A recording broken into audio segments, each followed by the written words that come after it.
several people come up to me and say how fabulously you've dialogued with them. So I thought, I know we've come up with some questions about how our conference was, but I'm not sure Rob gave us enough of an impression of the program you're in, the Student Voice Advocate Program. So maybe one or two of you could just describe what it's been like to be a Student Voice Advocate and how you've gotten trained. Does one or a couple of you want to? So, hi, I'm Zach. We didn't know that, by the way. Yeah, It's all over the internet. I heard. So, the Advocate Program, we went to a 3-day camp kind of thing, and it was during the summer, and we basically got trained in how to make our ideas come true and how to get them into the administrators and school board and just kind of projecting our voices into the schools.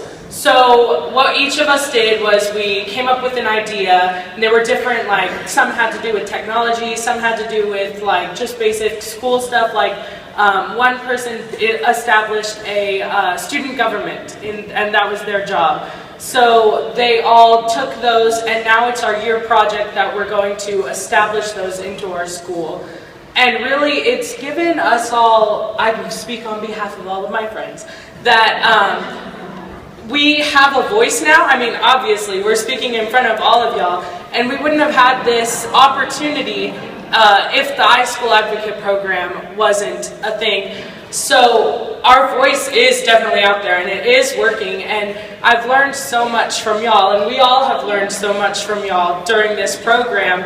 And it's just been a great opportunity for all of us. So one related question. You have a lot of districts from all over the country in the room. Somebody else take on the question. If they're thinking about whether to start this program, what advice would you give them about whether to do it or how to do it? Should they have, do you hope more districts have a Student Voice Advocate Program, and why? I think it's really important for districts to have this. Advice would be take a small group of students first and then work on them so they can be more quality instructors for the next generations. And I think this gave us a huge voice, and it gave us so many other opportunities. And so we've also made really good friends. And so we've taken all of this and made ourselves known. And now we can take all the student frustrations and give them to the teachers, and the teacher frustrations back to the students.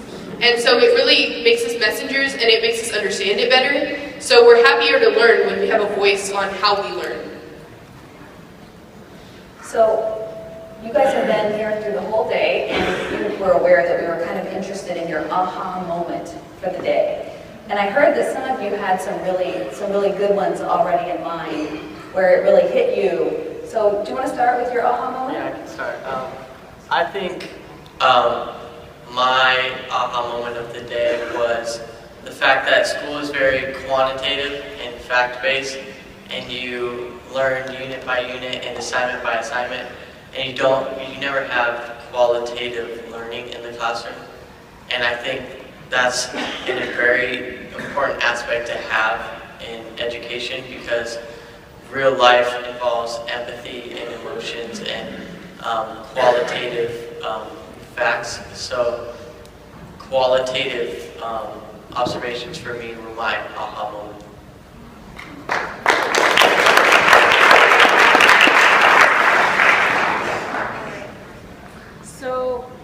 So my aha moment was, it touches on the behind the scenes type of stuff, which was definitely really interesting to see.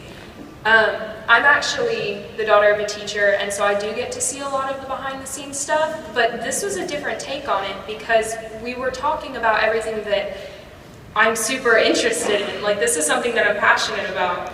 So the main thing that hit me was that we always think, as students and people who witness this, and this happens to you, we always feel like we're kind of getting shafted.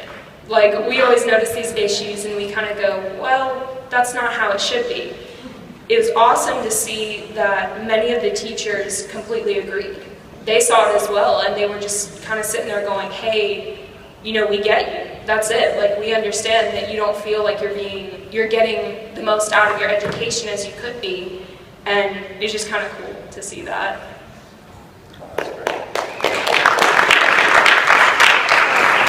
Hello, my name is Laura. Today, I was completely shocked by the enlightenment that I received from this conference. During one of the sessions, I made the connection, one of the administrators, made a connection. I was talking about the school world and the real world and how we're trying to integrate them together. But he mentioned, the school world, it is part of the real world. You're in school and it is part of the real world. And this conference and just being able to close the gap between what we do learn in school and the skills we will need to, put forth in our life after school truly just opened up my mind to, we want to learn more about what we can use to succeed, and this is the whole point of the conference. It's like how we can change the school system, how we can change testing to prepare our students for their future, and that truly enlightened me.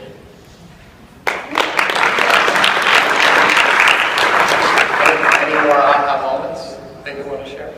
I think I spent a while talking to one of the superintendents, and we stood there talking for so long, and she understood all my frustrations, and she was telling me like all the things that I could do as a student and all the things that I could like propose to my fellow students and make it known and then fix the problems, which I didn't really know how to do, and coming to this conference showed me that teachers are really supporting student voice and they want to listen, which is really reassuring as a student, seeing that teachers actually want to listen to us and we're not just talking to an empty crowd. So it was really nice knowing that.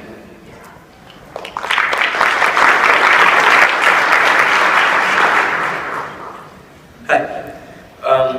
Kind of going off of what Logan said, I noticed a sort of recurring theme throughout all of the programs that I watched and went to, and that was empathy. And they were all talking about inspiring empathy in your students and being empathetic towards them and having your students be empathetic towards each other and just all of this empathy, right? And The place is dripping with empathy. and that's kind of whenever I realized that school and emotions are kind of two completely disconnected entities, and that learning is a lot easier whenever you're making personal connections to what you're learning. And I think that that definitely, my aha moment was realizing that empathy in school should definitely mix. So let's shift focus a little. We hadn't budgeted for applause after every comment, but I guess we'll take it. But so here, let's shift it just a little, which is, I know part of what you wanted to do was take ideas back. So what is the idea that you're leaving with? And maybe more, but why don't you share with us your favorite idea that you want to take back to your district? Anybody who wants to go first? You want to go? Go ahead. We'll go down. Okay. Yeah. Are you feeling ambivalent about this? All right, go ahead. You ready? Oh. Yeah. All right. So one of my ideas that I took, I don't quite remember what the conference was called, but I do remember sitting with Laura and Zach at a little table of adults, and someone at another table had said that what they do at their school or their district, or I'm not quite sure how specific it was Shark Tank High School Edition. So whoever does that, or whoever was the one that said it, you're probably sitting there going, oh my gosh, I said that. Is there anybody here that is willing to own up to it? That's Minnetonka. Is it Minnetonka? Okay, thank you. I really liked it because that was a chance for students to come up with ideas. There was no rubric, there weren't any rules. It was seriously just, hey, do what you feel like doing, work on it, figure it out. You know, if it's something that you have to make a prototype for, do that. If it's still an idea, do that, and present it to us. And then you get feedback and you get all kinds of stuff to see if that really does work. I thought it was super cool because it's super awesomely creative. Well, Well, as was said, this whole conference is about that big issue of how are we going to create an innovative learning environment which allows for testing that shows improvement within our students. And when I was at the Step 21 project, little conference area, they put a great emphasis on the new, a method of backwards planning as to, this is a huge conflict and we need to tackle it on, but we can't just, it's not something that you can just, let's change the entire system, in one day. That's not how it works. And so they took the mission and they worked backwards, we're gonna put an input and then we're gonna have an output, and that output will have an impact, and that impact will officially, meet the purpose of our mission. And by taking the mission and working backwards to, what do we want the impacts to be, and then what are the outputs that have to happen in order for the impact to occur, and then the input that occurs with the output, that gives us a, a basis as to how we as students can start to build this, build this change. This is like a little basis of how we can create a new educational system. Fabulous. By the way, can I just tell you, for you to have picked up the value of that methodology is in one day is unbelievable. We've had discussions for 3 or 4 years.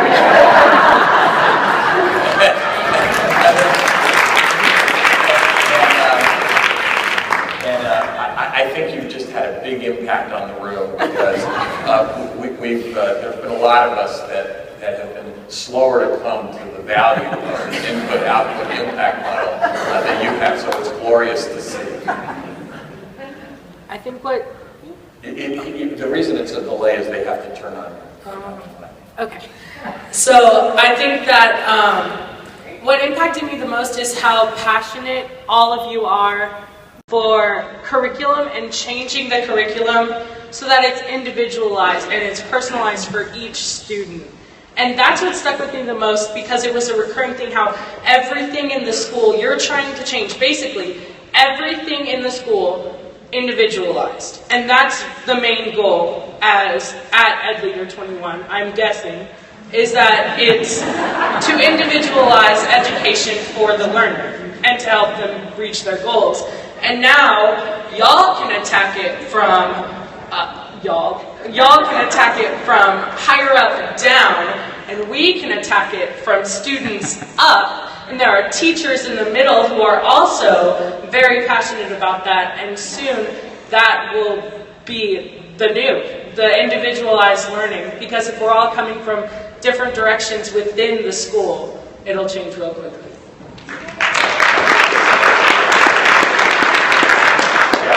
Going off of what Zach said, I went to the creating a coaching future culture. So we were talking about that and how there's coaches and then there's teachers and then there's students. And then I asked on who would be a coach in our campus, and I've noticed that some of us work really closely with coaches, but not all students get that opportunity.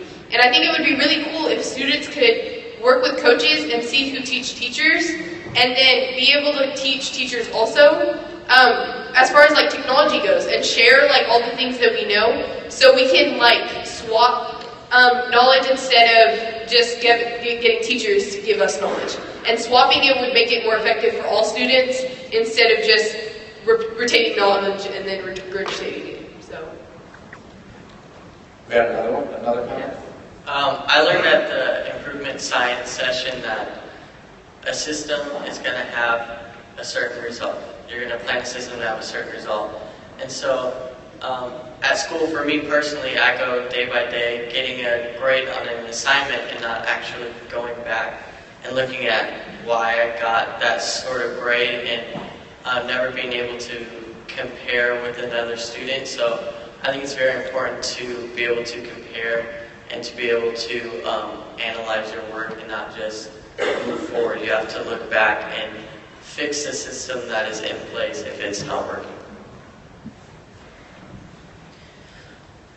I think the biggest problem that teachers face is trying to inspire a sort of love for learning in students. Because, how can you make some kid that doesn't care about anything want to go and, do, I don't know, physics or something like that? No.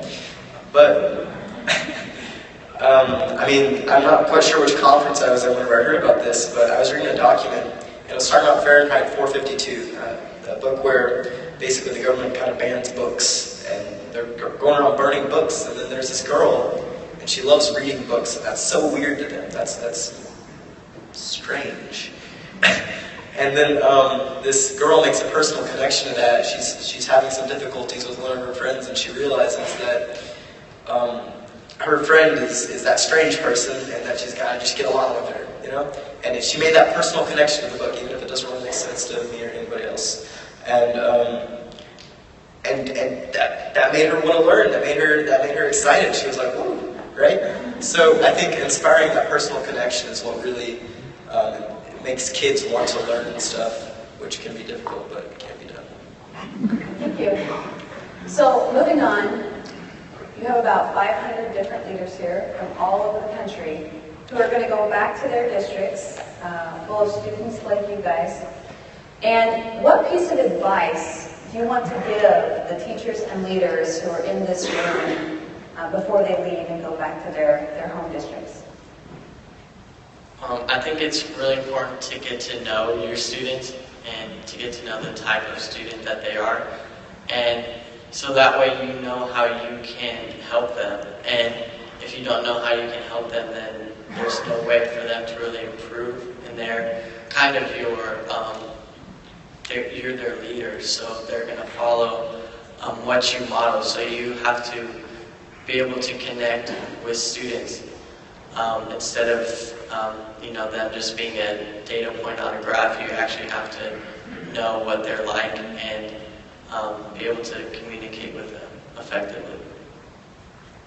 One thing I would want to tell everyone is to listen to their students. I've seen a lot of people like really good at that, and they were all listening to me, and I was like, wow, gosh. And so I saw like all these people listening and sharing my frustrations and like telling me ways that in their district how they're making it better. And so I really just hope that you give more platforms for students to tell you their frustrations, and not just listen to us, but your own students and what struggles they face, and give them that voice and like platforms and stuff. All right.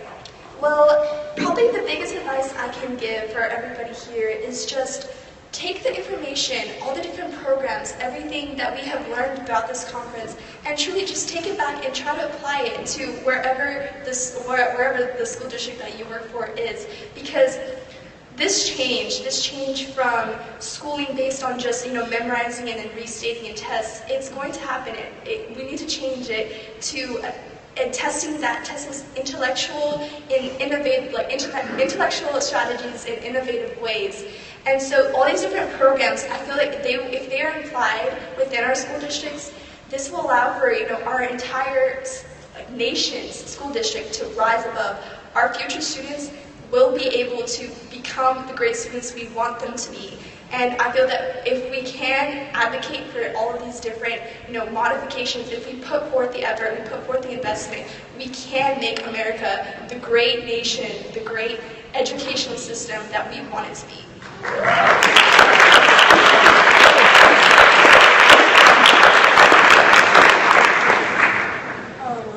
So teachers have a main goal of taking whatever students are passionate about and making it come true. I hope that that's your main goal as teachers and administrators. Not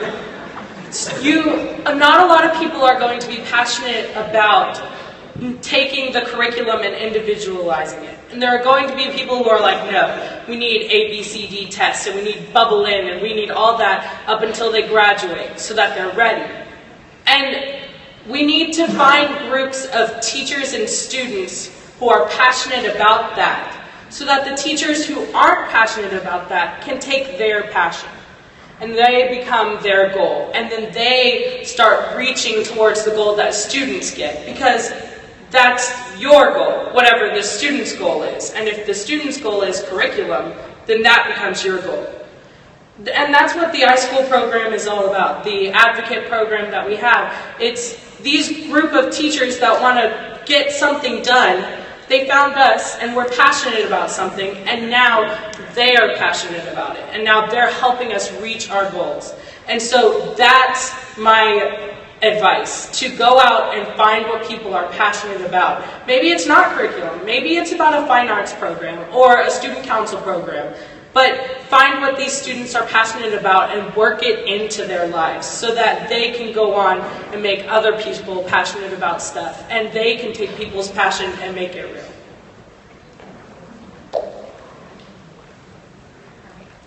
So my advice to all of you guys, the 500 or so that we were told about, is take risks.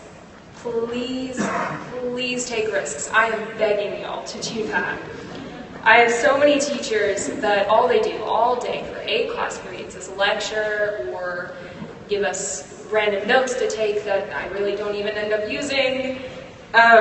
So whether it be taking a risk with a new piece of technology or simply a new way to teach a certain unit or a module or something, just try different things, because I mean, we're high school students, let's be honest, our attention spans they're so short. We cannot focus on the same old stuff for hours or even the 45 minutes that we have for our class periods. So if you're afraid that your students are going to judge you or something may not work out right the first time, that's life. I'm sorry, all I have to say is you're fine. Don't even worry about it. So if you guys could do that, I know that we'd all appreciate it. And I even tell my teachers that. Like, if I really trust them, I'll be like, hey guys, okay, really? Can we figure something new out, something that'll keep us engaged and want us to come to school and learn and stuff? So. Last comment? I think like the only thing that I can tell y'all without repeating everything that they've just said is just to have communication, and not just with the students and the teachers and throughout your district. I mean throughout all the districts, because I've seen a lot of really good ideas out here. All right, but I've also seen a few bad ones. And would you like to share with me? I think it was sort of opinionated, but I think collaboration throughout each of these districts would really help kind of even it out, kind of like adopting techniques from others and then shoving other techniques and whatnot. I think that would be a pretty good idea. Just saying. Will you all join me in thanking this great group?